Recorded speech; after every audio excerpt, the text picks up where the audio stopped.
नमस्कार बच्चों, बीए द्वितीय वर्ष के विद्यार्थियों का और एमए के बच्चों का स्वागत है। बच्चों, आज हम करने जा रहे हैं रीति काल की जो एक काव्य धारा है, रीति मुक्त काव्य धारा, उस काव्य धारा की क्या विशेषता है, रीति मुक्त काव्य धारा की प्रमुख विशेषता है। तो बच्चों, रीति मुक्त जो काव्य धारा थी वो रीति काल के अंदर ही बह रही थी। जो कवि लिख रहे थे वो रीति से मुक्त यानी बंधी बंधाई परिपाटियों और रीत का पालन न करते हुए अपने हृदय से स्वच्छंद भावधारा के साथ अपने व्यक्तिगत जीवन में प्रेम करने के साथ साथ लिख रहे थे। प्रमुख कवि कौन कौन से इस काव्य धारा के बच्चों प्रमुख जो कवि हैं वो हैं घनानंद, आलम, बोधा और ठाकुर। ये चार इसके प्रमुख कवि माने जाते हैं। मैं आपको थोड़ा सा पूर्व पीठिका बता दूं कि इनका काव्य भी आपको समझ में आ जाएगा, तो काव्य की विशेषता भी समझ में आएगी। घनानंद की प्रेमिका थी सुजान। मोहम्मद शाह रंगीले के दरबार में एक सुजान नाम की वेश्या थी जिससे घनानंद प्रेम करते थे। एक तरफा प्रेम था, उसको पता ही नहीं था। आलम जो थे वो आलम खुद हिंदू थे और एक शेख रंगरेजी की बेटी से प्रेम करते थे। बोधा सुभान नाम की एक लड़के से प्रेम करते थे। ठाकुर की प्रेमिका का नाम भी सुजान था। अब आप खुद समझ सकते हैं कि ये जो चारों कवि है, प्रमुख कवि इस धारा के, ये चारों कवि अपने व्यक्तिगत जीवन में बड़े प्रेमी जीव रहे। स्वयं प्रेम किया, उस प्रेम को भोगा, प्रेम में उदारता को देखा, प्रेम के अंदर विरह को देखा, विरह की वेदना को भोगा।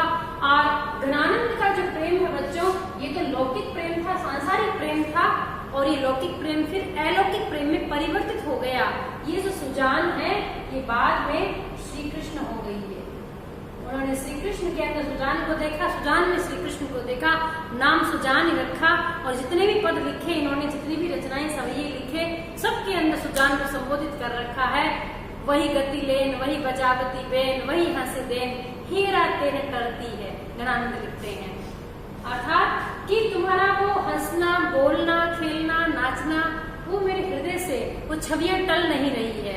तो बच्चों, ये कृष्ण के परिप्रेक्ष्य में भी ये चीज बिल्कुल सत्य साबित होती है, क्योंकि love is God, God is love. ये बात यहाँ चरितार्थ होती है जब हमारा एक कवि लौकिक प्रेम करता है और वो प्रेम जब से नहीं मिलता है, सुजान से ठुकरा देती है, देश निकालने के बाद घनानंद चले जाते हैं और इस प्रेम के अंदर उनको कोई उपालंब नहीं है और वो हमेशा प्रेमी का भला चाहते हैं और वो प्रेम फिर अलौकिक प्रेम में तब्दील हो जाता है। और जो रचनाएं फिर निकलती है बहुत महत्वपूर्ण रचनाएं हैं, रीति काल की खाती है ये रचनाएं। आलम जो हिंदू थे, शेख रंगरेजी से प्रेम करते थे, पगड़ी रंगाने के लिए दी थी। एक पंक्ति लिखी इन्होंने, अधूरी रह गई थी, वो पगड़ी के छोर में बांध के रंगने के लिए दी। शेख रंगरेजी ने जब पगड़ी खोली, उसमें जो पर्ची देखी तो उसमें एक पंक्ति थी कि कनक छड़ी सी कामिनी काहे को कटे छीन। उसने वो पंक्ति पूरी कर दी। कटी को कंचन काटी विधाता कुछ मध्य धरी दी। और पंक्ति पूरी करके जब वो पगड़ी लेने आए तो रंगी हुई पगड़ी में वापस कागज डाल के पकड़ा दिया। इस प्रकार से इनकी रुचि समान रही दोनों की, तो प्रेम शुरू हुआ और फिर इन्होंने धर्म परिवर्तन करके प्रेम को विवाह का रूप दे दिया था। बोधा की प्रेमिका सुभान थी। आप देखिए, जब कोई प्रेम करता है तो प्रेम कितना उदात्त हो जाता है कि ये कहते हैं एक सुभान के आनंद पे कुर्बान जहां लगी रूप जहां को, यानी पूरे संसार का सौंदर्य एक सुभान के आनंद यानी चेहरे के ऊपर न्योछावर किया जा सकता है। यदि संसार में वास्तव में यदि कोई सुंदर है तो वो एकमात्र सुभान है। और प्रेम के लिए बोधा कहते हैं, प्रेम को पंथ कराल महा तलवार की धार पे धावनो है। तलवार की उस धार के ऊपर दौड़ने के समान है प्रेम का मार्ग, इतना कठिन है। और घनानंद कहते हैं अति सुधो स्नेह कुमारक है, जहाँ नेकु सयानक बांध नहीं, यहाँ जहाँ सयानापन नहीं चलता, समझदारी नहीं चलती, उसमें किसी प्रकार की बुद्धि का प्रयोग नहीं होता, केवल हृदय ही हृदय होता है। तो बच्चों, इन्होंने अपनी निजी जीवन में प्रेम करने की वजह से इनका जो आप सोचिए, इन्होंने जो काव्य रचा, आप देखिए उस काव्य में क्या होगा। उस काव्य की पहली विशेषता है स्वतंत्र प्रेम का वर्णन बिल्कुल स्वच्छंद प्रेम का इन्होंने उन्मुक्त वर्णन किया है, चित्रण किया है। उस प्रेम की गहराई का वर्णन किया है, उस प्रेम के अंदर उदात्त भाव का वर्णन किया है, उस प्रेम की वेदना, पीड़ा, संयोग, वियोग सबका चित्रण डूब कर किया है। दूसरी विशेषता है विनय की प्रधानता। घनानंद को तो प्रेमिका मिली ही नहीं, बाद में नवोधा को मिली। ऐसे में इनका जो काव्य है उसमें वियोग श्रृंगार की प्रमुखता है। संयोग के चित्र कम और वियोग के सबसे अधिक चित्र नजर आते हैं। तीसरी विशेषता सौंदर्य चित्रण। अपनी जो प्रेमिकाएं हैं, जो इनको संसार की सबसे सुंदर स्त्री नजर आती है, उनके सौंदर्य का वर्णन भी इन्होंने डूब कर किया है। प्रकृति का चित्रण। बच्चों, जहां जहां अपनी प्रेमिका का, नायिका के सौंदर्य का चित्रण आया है, वहां वहां इन्होंने प्राकृतिक सुषमा को भी उसके साथ आलम्बन रूप में लिया है। कोयल यदि बोल रही है तो इन्हें अपनी प्रेमिका की याद आ रही है। और घनानंद तो यहाँ तक कह देते हैं, कारी कूर कोकिला कहाँ को बैर काटती री, कुकी कुकी की नहीं करे जो किन कोड़ी ले। मतलब तुम काली कोयल, तुम कब का दुश्मनी निकाल रही हो, कुहुक कुहुक करके बार बार याद दिला दिला कर क्या मेरा कलेजा ही निकाल लोगी। आप देखिए प्रकृति का जो वर्ण चित्रण किया है वो वियोग श्रृंगार का एक हिस्सा है। इनका आलम्बन और उद्दीपन दोनों रूप में चित्रित किया है। प्रांजल भाषा का प्रयोग किया है। रीति जो मुक्त काव्य धारा है उसके अंदर ब्रज भाषा का परिमार्जित और प्रांजल स्वरूप जो है वो इसमें व्यक्त हुआ है। क्योंकि घनानंद के लिए एक व्यक्ति ने लिखा है कि ने ही महाब्रज भाषा प्रवीण, अपनी निजी जिंदगी में बहुत बड़े प्रेमी हुए घनानंद और ब्रज भाषा में प्रवीण हुए। ऐसे प्रवीण कवियों द्वारा जो प्रयुक्त की गई भाषा है ब्रज, वो उस प्रांजल भाषा का प्रयोग इन्होंने किया है। छठी विशेषता है भावों की प्रधानता। प्रेम के अंदर बुद्धि कम और भाव ही प्रधान रहते हैं। तो ये जो भाव है, इन भावों की प्रधानता हमें इनके काव्य में मिलती है। और मुक्तक काव्य की प्रधानता, इनका प्रबंध काव्य नहीं है कि बहुत लंबी चौड़ी कोई स्टोरी लिख रहे हो, ऐसा नहीं है। इन्होंने भी मुक्तक काव्य की रचना की है। सवैया विद्या अपने आप में पूरा, मनहरण कवित छंद विद्या अपने आप में पूरा, दोहा छंद का प्रयोग किया अपने आप में पूरा।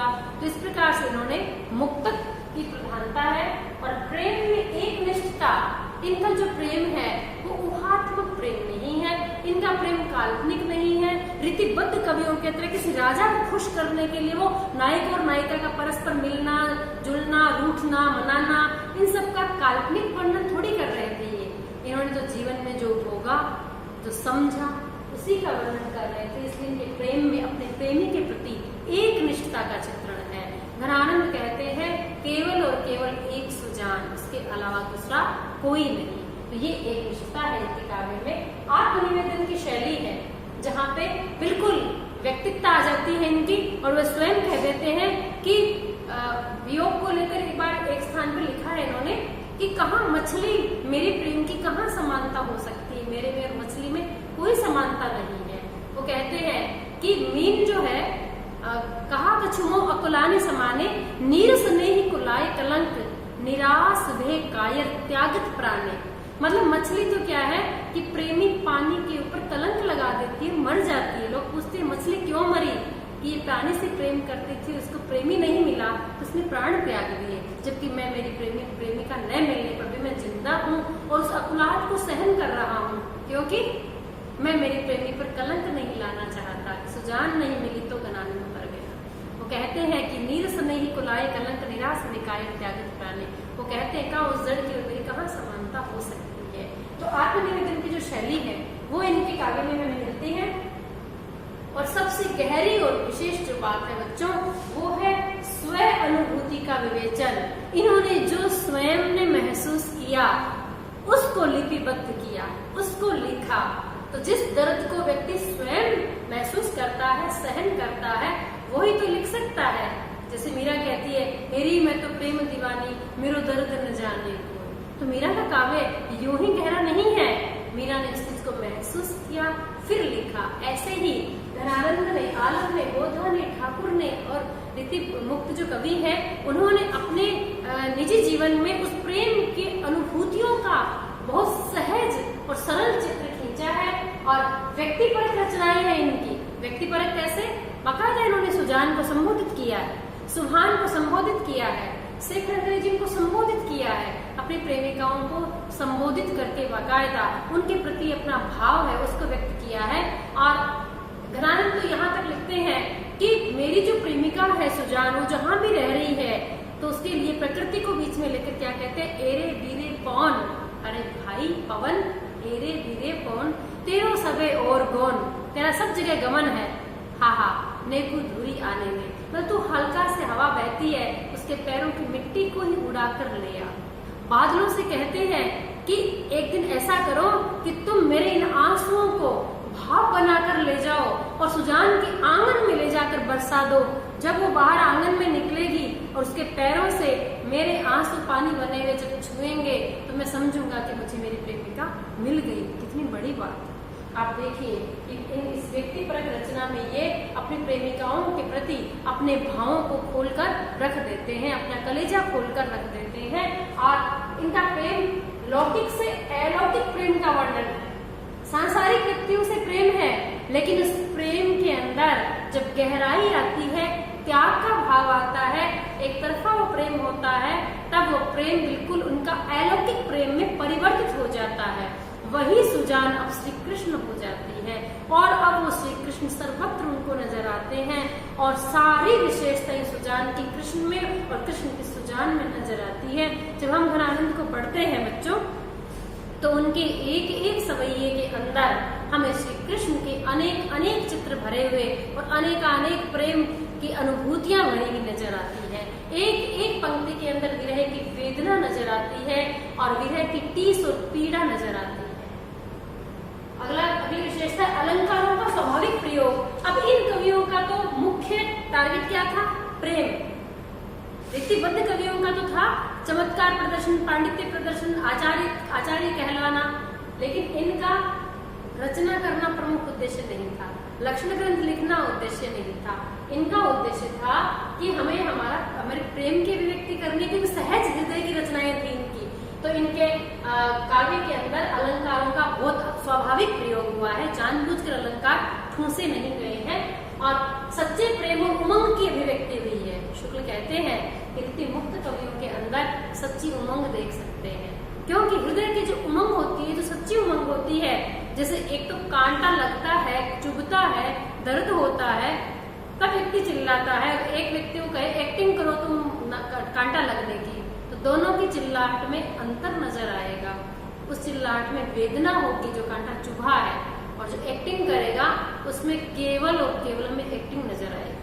तो बच्चों, इनकी जो है विशेषता, इनके काव्य की विशेषता में प्रेम और श्रृंगार की अनुभूतियां हैं।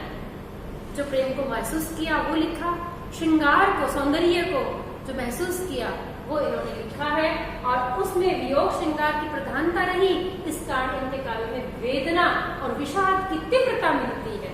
घनानंद कहते हैं, मैं तुम्हें कहाँ पाऊं, कहाँ जाऊं, मैं आकाश को चीरूं कि धरती को फाड़ूं, मैं तुम्हें कहाँ पाऊं, हे हरि तुम कहाँ मिलोगे, हे प्रेमिका तुम मुझे कहाँ मिलोगे। आप देखिए कि इनके प्रेम के अंदर बहुत सहजता है, और उस सहजता के कारण गहराई है, और वियोग के अंदर पीड़ा और वेदना है, और विषाद है, और उस विषाद की बहुत तेजी हमें नजर आती है, क्योंकि स्वाभाविकता है, कहीं पर भी कृत्रिमता, बनावटीपन नहीं है। तो बच्चों, रीति मुक्त कवि जो है उनके काव्य की प्रमुख विशेषता है कि प्रेम की सहज और सच्ची अभिव्यक्ति है, सौंदर्य का चित्रण है, और प्रकृति का वर्णन है, ब्रजभाषा का प्रयोग है, और इसके साथ व्यक्ति निष्ठता है, इसके अंदर अनुभूतियों की गहराई है, प्रेम में एक निष्ठता के साथ साथ प्रांजल ब्रजभाषा का प्रयोग है, और इसके अंदर हम देख सकते हैं कि जो अलंकार आए वो सहज और स्वाभाविक आए हैं, प्रेम और श्रृंगार की प्रधानता।